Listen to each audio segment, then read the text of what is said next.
हमले के बाद असदुद्दीन ओवैसी पाकिस्तान पर फायर है। ओवैसी को भरोसा है कि प्रधानमंत्री नरेंद्र मोदी पाकिस्तान का पक्का इलाज करेंगे। इसकी डिटेल रिपोर्ट आपको दिखाएंगे, लेकिन कांग्रेस के यूपी अध्यक्ष अजय राय बार बार देश के मनोबल पर सवाल उठा रहे हैं। उनकी हरकतें पाकिस्तान में वायरल हो रही हैं। सबसे पहले बात अजय राय के विवादित बयान की ही कर लेते हैं।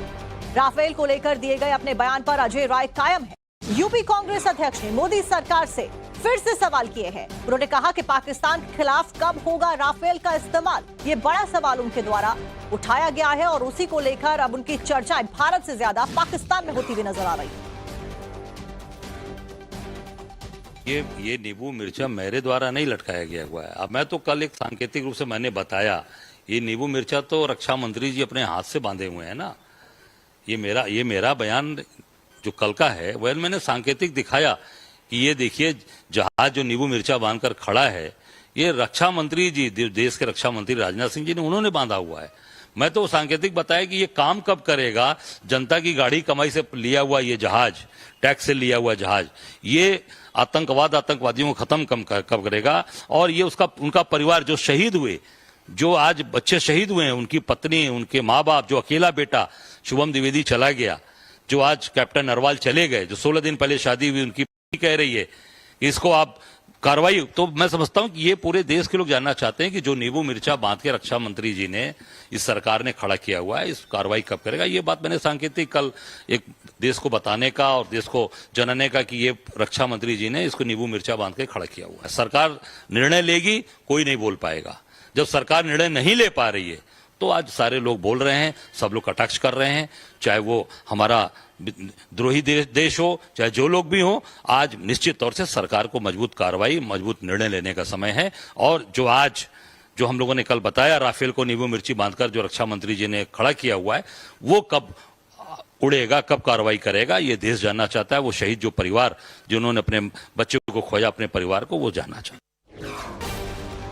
वहीं बीजेपी नेता शहजाद पूनेवाला का अजय राय के ऊपर बहुत बड़ा हमला सामने आया। पाकिस्तान के इशारे पर सेना का मनोबल गिरा रही है कांग्रेस पार्टी। शहजाद पूनेवाला के द्वारा कहा गया है, पाकिस्तान की भाषा बोल रहे हैं कांग्रेस के लोग, ये शहजाद पूनेवाला के द्वारा कहा गया। सुनिए।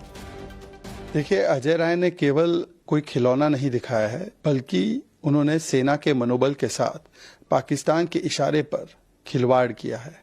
और पिछले कई दिनों से ऑल पार्टी मीटिंग में तो कहते हैं ये लोग कि देश और सेना के साथ है, पर उसके बाद हमने देखा है कि पाकिस्तान को क्लीन चिट देना, पाकिस्तान पर कोई कार्रवाई ना हो ऐसी पैरवी करना और सेना के मनोबल को एक के बाद एक, चन्नी जी से लेकर प्रियंक खड़गे और अब अजय राय ने तोड़ने का काम किया है।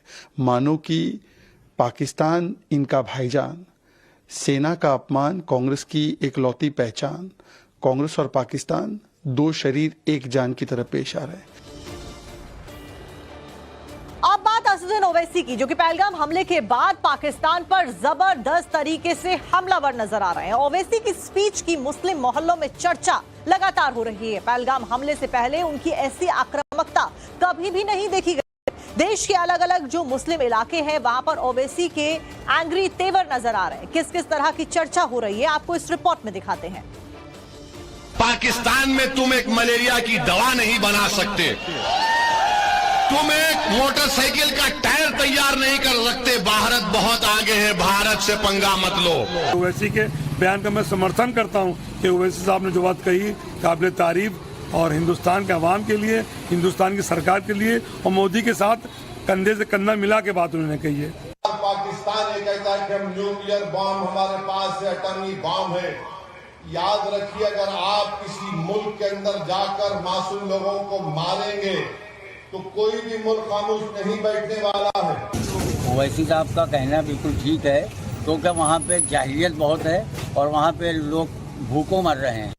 और इन कमीनों हरामजादों ने जो हरकत की, वहां पर नाम पूछकर गोली मारे, समुदाय पूछकर मारे, तो ये इसकी अकाउंटेबिलिटी तो होनी चाहिए। अगर ओवैसी साहब ने हलाल बात को रखा है तो हलाल ही है, उसको जो है हराम नहीं कहा जा सकता। अल्लाह का शुक्र है कि हमारे बुजुर्ग नहीं गए वहां पर, वरना इन पागलों को हमको देखना पड़ता। जो लोग गए उनको बर्दाश्त कर रहे हैं। भारत के मुसलमानों पाकिस्तान से कोई मतलब नहीं है, और हम तो भारत के साथ हैं भाई। हमारे बाप दादा परदादा यहीं दफन हुए, यहीं हैं, यहीं रह रहे हैं। पहलगाम में कायराना हमला हुआ, और असदुद्दीन ओवैसी का खून खौल गया।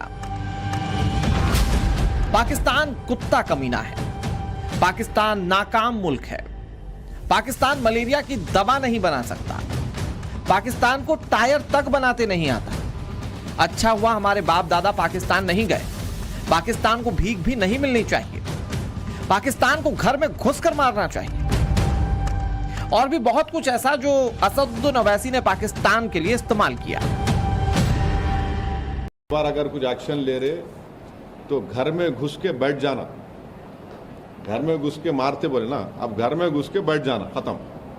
बिल्कुल सही कहा उन्होंने, और ये उन्हीं की आवाज नहीं है, पूरे हिंदुस्तान के हर मुसलमान की आवाज है, हिंदुस्तान के नागरिक की आवाज है कि आज आपने बुरी नजर से भारत की तरफ उठाकर देखा है।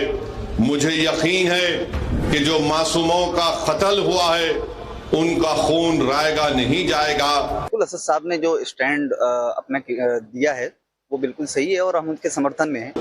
वो लोग जो आज पाकिस्तान में बैठकर बकवास बक रहे हैं, हम उनसे कहना चाहेंगे कि तुम इस्लाम को जानते नहीं हो। आज आप पाकिस्तान को देख लीजिए कि उसकी जीडीपी का स्तर क्या है और वो किस स्थिति में।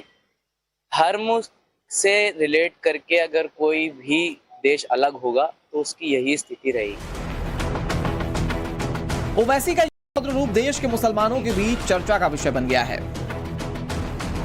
जिन शब्दों का इस्तेमाल ओवैसी कर रहे हैं, वैसी ही शब्दावली मुस्लिम मोहल्लों में पाकिस्तान के लिए सुनी जा रही है। उनको ये सोचना पड़ेगा कि उनकी अम्मा को किसने मारा। टेररिज्म पे तो मारी ना उनकी वालदा उनकी। तुम कौन सा मिसाइल टेस्ट करते टेस्ट कर लो, याद रखो, मगर भारत तुम्हारे से ताकतवर है और हमेशा रहेगा इंशाअल्लाह ताला। तो आतंकवाद को बढ़ावा देगा, उसकी सजा उसको आतंकवाद के रूप में मिलेगी, उसको भी उसका फल चखना है, चाहे वो बिलावल हो, नवाज शरीफ हो, चाहे कोई हो। अरे ये तुमको शर्म नहीं है कि तुम तुम्हारे मुल्क को चीन के पास गिरवी करती हो और तुम इस्लाम की बात करते हो। वो चीन जो जिनजियांग में मुसलमानों को 20 लाख मुसलमानों को कैद में बंद कर दिया, जिनको जबरन सूअर खिलाया जा रहा है चीन में, आज वो मिनिस्टर इस्लाम की कामयाबी की बात करता है। जैसे पहले की सरकारों ने या मोदी जी ने भी सर्जिकल स्ट्राइक करके एक सबक दिया था, वैसे इस सरकार को भी एकदम त्वरित करना चाहिए। ओवैसी की जुबान पर पहले मोदी, मुसलमान और मस्जिद होते थे, मगर पहलगाम हमले के बाद उन्होंने गियर पाकिस्तान की तरफ शिफ्ट कर दिया। अब वो आसिम मुनीर, शहबाज शरीफ और बिलावल भुट्टो जरदारी पर हमलावर हैं।